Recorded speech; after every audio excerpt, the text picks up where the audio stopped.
Hi, Boise. It's Emma. Do you want to support local farmers while enjoying fresh, pesticide-free food? You've got to check out Global Gardens. They're a nonprofit that supports local farmers from refugee backgrounds in the Treasure Valley.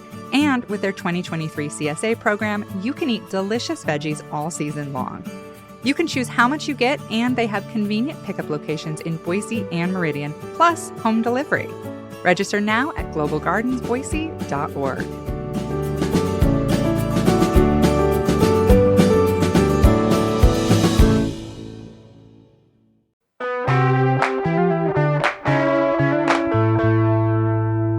Today on CityCast Boise, summer travel is almost here, and just in time, our airport says they're hoping to expand their flight options to some long-awaited routes. Boise-based NPR reporter Kirk Sigler joins me, and we get into our BOI airport loves and gripes. Plus, we share our destination wish lists.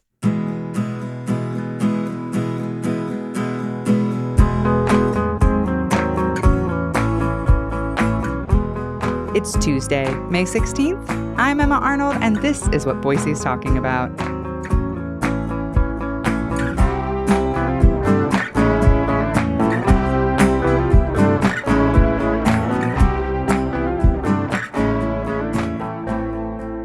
Hi, Kirk. Hello, Emma. Welcome to CityCast Boise. Thanks for being here. Sure thing. Well, we'll get into some specifics here, but overall, what is your take on the Boise airport? I don't know if this would be controversial, but I kind of love the Boise airport. Same. I didn't know what you were going to say, but I actually also really love the Boise airport. And as a national desk correspondent for NPR who lives in Boise, how often are you flying in and out of the airport every month? On a good month, I'd say twice. Maybe even on a better month, I'd say 3 or 4 times. I do kind of like to fly, and my coworkers know that I like to nerd out and talk about airline travel and airports, and I could go on and on. It's also kind of like a great distraction from a lot of the stuff we're covering. So I just focus on air travel and the craziness around airports. And this airport here is like not crazy at all. I can make it sometimes in 13 minutes or less when I call an Uber from the jetway to get out to the street to get home north of downtown in like 13 minutes. That's my best. That's your record? Yeah, that's the best. Yeah, but usually it's like 18 minutes. What about leaving town? When breaking news happens, I imagine the time it takes to get from your house to the gate is pretty crucial. What's your fastest time you've ever gotten, like from home to your gate, just like on the plane? Well, here's the thing. It's actually kind of not as easy to immediately get out of Boise, especially in the middle of the night during a breaking news event. So in some sense, I've been like second or third wave of breaking news events because I'm no longer based at LAX where there's constant flights constantly. But I think I can get there 20 minutes. Sometimes if like the Uber is like taking too long, or you get that dreaded like dropping off a person nearby, then I start to get a little nervous, and I have been known to drive a few times. To get from my house and through the gate, honestly, it's like tops 21 minutes, but it's usually like, because I can get there and you can just like kind of walk through security a lot of times if you're hitting like the right time. It can be really, really fast. Except those random like weekend mornings sometimes, even the pre-check line. And then they now have Clear, which is sort of a rant of mine because Clear just cuts the pre-check line. Like Clear doesn't have its own agents. They just sort of cut in front of all the pre-check people and use the U.S. government to more quickly get their passengers in front of all of us. But generally speaking, it can only take like a few minutes.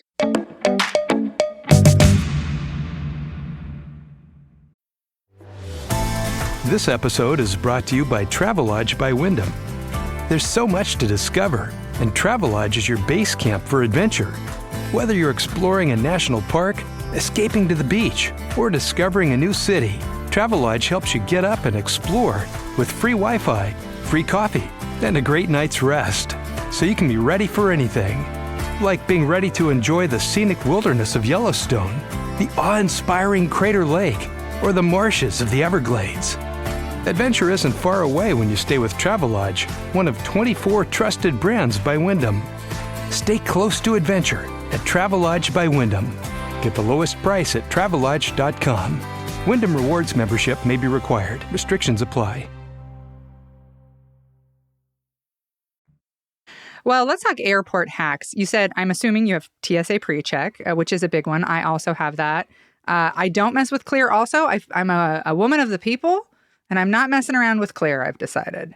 Like you said, it's line hopping. It's cheating. I don't care for it. Yeah, I mean, I sort of think the whole Boise airport is kind of a hack because it's just so convenient. And I understand they're expanding it, and that actually makes me, could be controversial, like a little nervous because it seems like it's just such a great size. Although I will say that some mornings it's just too crowded and, there are too many flights taking off at once. But I don't know that I really have a hack other than the airport itself. You can really be really flexible when the airport is so generally efficient and also not that big. Like there's never really any traffic trying to get into it. My frame of reference for the previous 7 to 8 years since I moved to Boise is LAX. I had to fly out of LAX like once a week, but it's kind of just amazing just to generally be able to use this airport. Yeah, it's super quick. What about parking? It's been an issue for a long time that there's not enough parking there, and they're adding more garages. Like you said, you sometimes have to park. Yeah. Is it a pain to park at the airport? Okay, so I travel so much that sometimes it becomes sort of my own game to see how close I can cut it to get to the flights.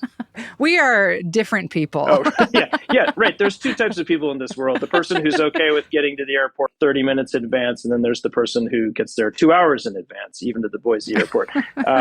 I can see both sides, but I'm the former. But I was doing that because I got in the habit of being able to, I even had a parking spot that no one ever bothered to drive all the way around the garage to the exterior of that lot by the passenger pickup. Until one fateful day, 35 minutes before my flight, I got to the airport and realized that the parking garage and structure were totally under construction, and you had to take a shuttle from a lot. Yeah. It's now a dreaded lot. But I actually drove over there really fast and was like, you're probably going to miss your flight. And so I actually drove over to the lot and called an Uber while I was driving to the lot. And then I made my flight. That's a good hack. That's a good one. I probably could have gotten on the parking shuttle, but you just never know with parking shuttles. They really give me anxiety, as do rental car shuttles when the rental car centers, right? When the rental car center is off site.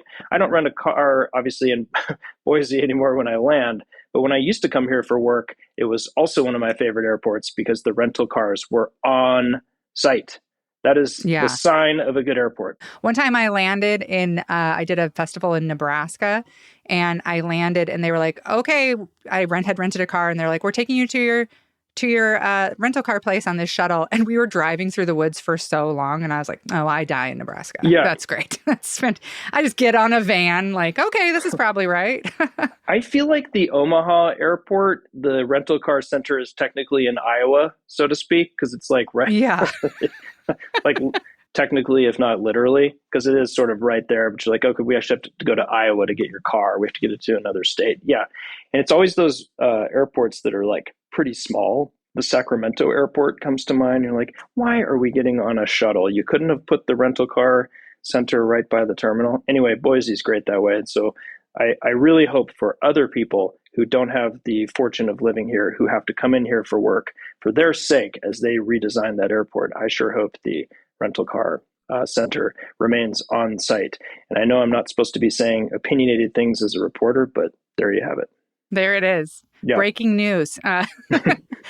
Well, here's a scenario for you. Okay. You're headed out for a morning flight.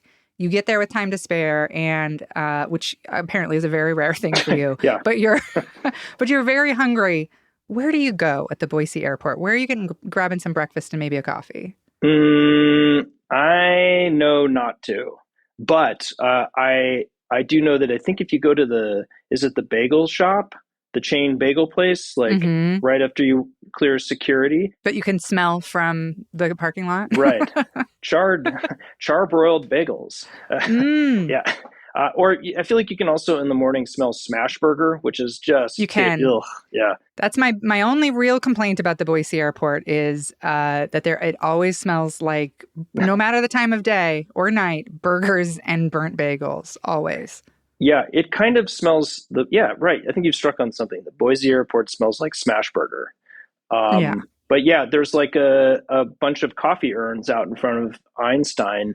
And if you're in a rush, they do have like an honor, or at least they did have an honor system, and you can throw like a couple bucks in there and get yourself coffee. Oh, nice. That's like a quaint small town airport thing, right? Yeah, that's pretty cute. That's pretty sweet. I'm kind of entrenched in not buying airport food whenever possible. Yeah, I'm kind of the same. I don't typically eat at the Boise airport. There's usually a giant line at the coffee shop, the one coffee shop there that makes it so it's not exactly worth waiting for. But what about, okay, let's say you get there early, and what do you do? How do you kill time before you board? I know some people walk, some people get some exercise in. What about you? Well, one time recently, because I never win anything, and I won a raffle for a $50 card, like gift card to Bardenay. And I remember that there was one in the airport, so I went up there to like get a beer, and they're like, "Ooh, yeah, this is a special contractor. We don't actually take that gift card." So I think I spent like $11 on a pint.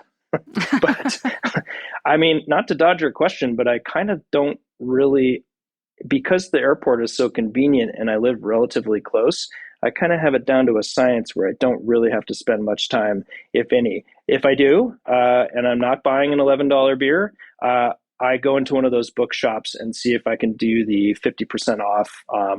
You can like buy a paperback, and there's usually like 3 or 4 actually good paperbacks, and then you can return them. Oh, I didn't know that. Yeah. Oh, that's quite a little hack. I didn't know you could do that. Yeah, and NPR News you can use.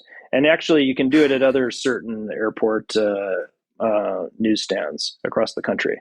But you can definitely do it at the Boise airport because I've done it. That's, again, honor coffee and a book you can return. That's very sweet, small town airport. Yeah. Well, we've been mostly talking about what we love about the airport, but obviously it's not perfect. What's your least favorite part other than the meat smell? I think it's less to do with the Boise airport and more just to do with the airlines and the state of air travel today, in the sense that these smaller regional airports are being disproportionately hit by fewer flights. And so back in the before times, and even to some extent during the pandemic, I would frequently need to go to our West Coast Bureau in LA. And there used to be 2 to 3 daily, sort of basically puddle jumper or desert jumper flights on Delta and also Alaska. And now there's like one, and it's at like 5:45 p.m. and it's packed to the gills, and it's super duper expensive because there's still like the same demand for these routes, but there's like a third of the flights.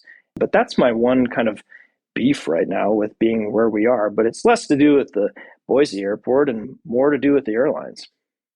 Yeah, that would be my big complaint too, is I used to tell people that this was the perfect town to tour out of because the airport's super quick, was super fast, tons of flights, everything was real cheap. And that is just not true anymore. It's gotten kind of harder and harder.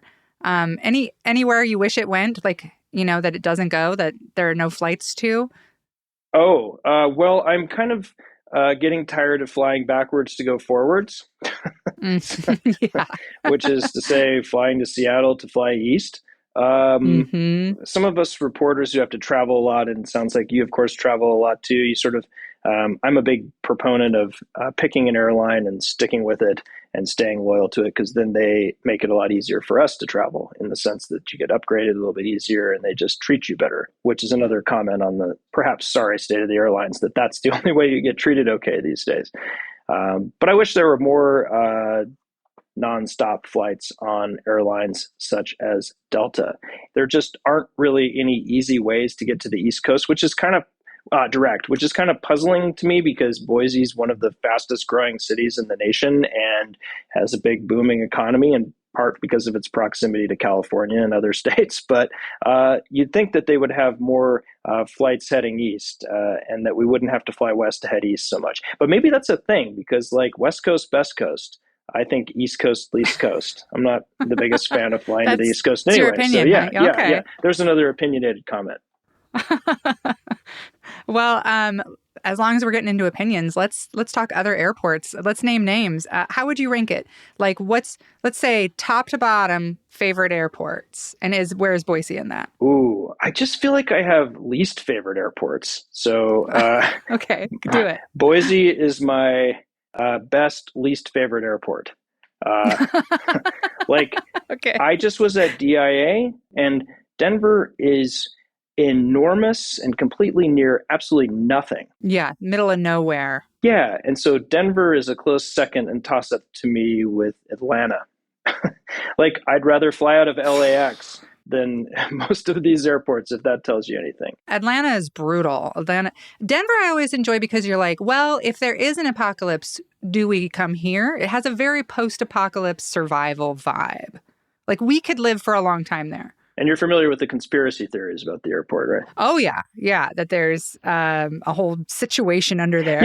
Yeah, but like the other day I was in gate C 3080 or whatever, and like it wasn't the airport is constantly under construction, and then there was when I finally got to the end of this terminal where my gate was for the Boise gate, there was like some open space in the terminal and you could play cornhole. So my thinking is if your airport is big enough to include a cornhole playing area, like you're too big. Yeah, that's a small city at that point. Yeah. Was there a pedal pub? You're a proper city once you have a pedal pub for everybody to be right. So. Well, there wasn't like one of those, you mean like the things that's like everybody's singing Taylor Swift and like drinking beer and just riding it. That's a good idea. They should. That's probably coming next. The airport pedal pub. I've just invented something. Mine goes, I love the Minneapolis airport. Love it. See, I have favorites. I love it. I think it's a lovely airport. You can walk around. You can get some food. You can nap. It's pretty gigantic. And then Portland has a very nice airport. There's a piano. There's often live music. Like I love the Portland airport. And then Boise. Boise's it's in my top 3, but it's not my top 2. Yeah, if we're just talking domestically, I'd put Seattle pretty high up there. I like Seattle. Seattle's a nice airport. Yeah. And PDX, you're right. You used to be able to, I haven't been there recently, but you used to be able to like shop for local craft beer and wine right in the airport. And coffee there. and candy. And they had all sorts of and great stuff there. Why even go into the city? You can just spend the entire weekend in the airport. Yeah, that's exactly. Well, I appreciate you coming on and telling us your shocking airport opinions and safe travels out there. Thanks for the invite.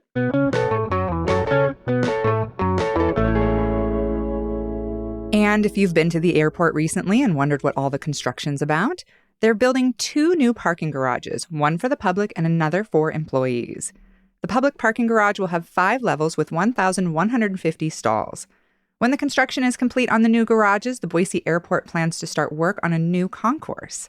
According to KTVB, the new concourse will have 3 gates with the option to expand to up to 12 and is expected to be complete in 2026.